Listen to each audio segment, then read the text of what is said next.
It feels like we're all in this nightly battle, right? Our screens on one side and our sleep on the other. And the advice we always hear is pretty simple. Our devices are the enemy of good rest. But what if that's not the whole story? What if the science tells us something a little different? So, this is the big question.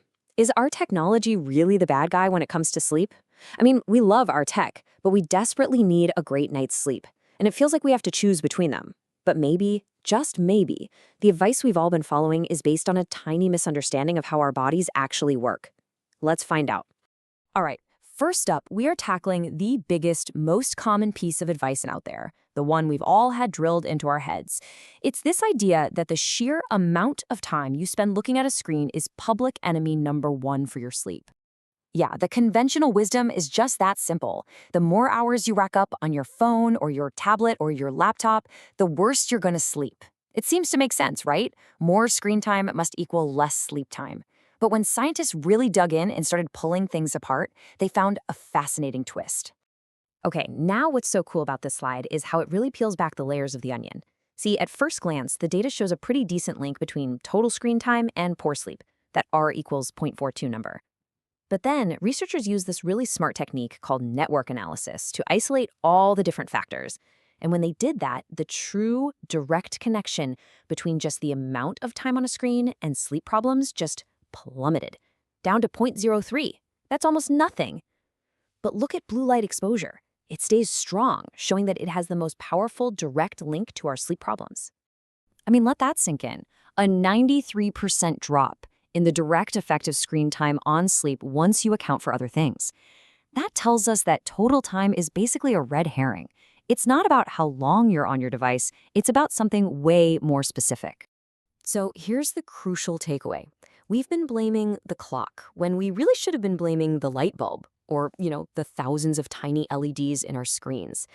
And this is a total game changer because it means the problem isn't the device itself, but how and when it's lighting up our faces. And to get why, we have to talk about our circadian rhythm. Just think of it as this master clock deep inside your brain that's been perfected over thousands and thousands of years to sync up with the sun. It's what tells your body, hey, time to be alert, or, okay, time to power down for sleep. And you know what its number one cue is? Light.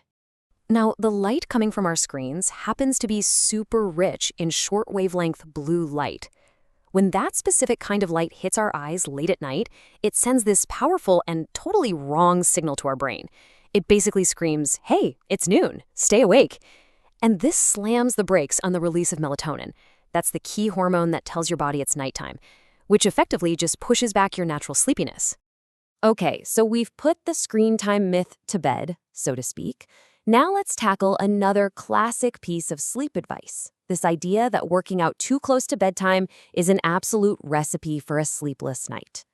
The logic behind this one sounds pretty solid, right? Exercise heats you up, and we know that a cooler body temperature is better for falling asleep. So a hot, revved up body from a workout is just gonna lie there, wide awake. Makes perfect sense. But again, what does the science actually have to say about it? Well, researchers at Arizona State University decided to put this to the test, and what they found was pretty fascinating. So yes, a moderate workout about 30 to 90 minutes before bed did raise core body temperature. That first part of the myth is absolutely true, but here's the punchline. It had no significant negative impact on how quickly people fell asleep, how long they slept, or the overall quality of that sleep. So that evening jog or late night yoga session, turns out it's probably not the sleep killer you were worried about. So if total screen time isn't the main issue and a little evening exercise is probably fine, what can we actually do? Well, the science points to a really clear strategy. Instead of waging this all-out war on technology, we can just be smart and fight back against the blue light. And this brings us to blue blocking glasses. You've probably seen these. They're these specially tinted lenses, usually amber or orange, that are designed to filter out the exact wavelengths of blue light that mess with our internal clock. The idea is so simple. You pop them on for a few hours before bed, and you can keep using your devices without sending your brain that disruptive, hey, it's daytime signal. And there's really good data to back this up. A huge meta-analysis, that's where they combine the results from a bunch of different studies, found that wearing these glasses has a real, measurable positive effect. It showed a small to medium improvement in both how long people slept and how well they slept. So it's not a silver bullet, but it's a real statistically significant benefit. And here's where it gets even more interesting. For some people, the effect is even bigger. The same research points out that these glasses are especially effective for people who already have underlying sleep issues or certain conditions like insomnia or ADHD.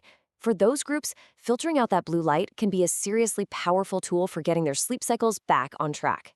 So, after all this, what does it all mean for us? Well, it means we can stop feeling so guilty about our screen time and start being a whole lot smarter about our light exposure. The goal isn't to have less tech in our lives, but to build a new, more informed relationship with it. So here it is, your new playbook for getting great sleep in the digital age. Number 1, shift your focus. Stop counting the hours on your screen and start managing the light. It's all about that blue light after the sun goes down. Number 2, be proactive about it. Turn on your phone's night mode, get some filtering software, or maybe even try a pair of those glasses. And number 3, if an evening workout is what fits your schedule, don't sweat it. The evidence says you'll probably be just fine. And that brings it all back to you. The science is pretty clear, and the strategies are actually pretty simple. So the real question is, what's the one small adjustment you're going to try tonight to start reclaiming your rest? Sleep well.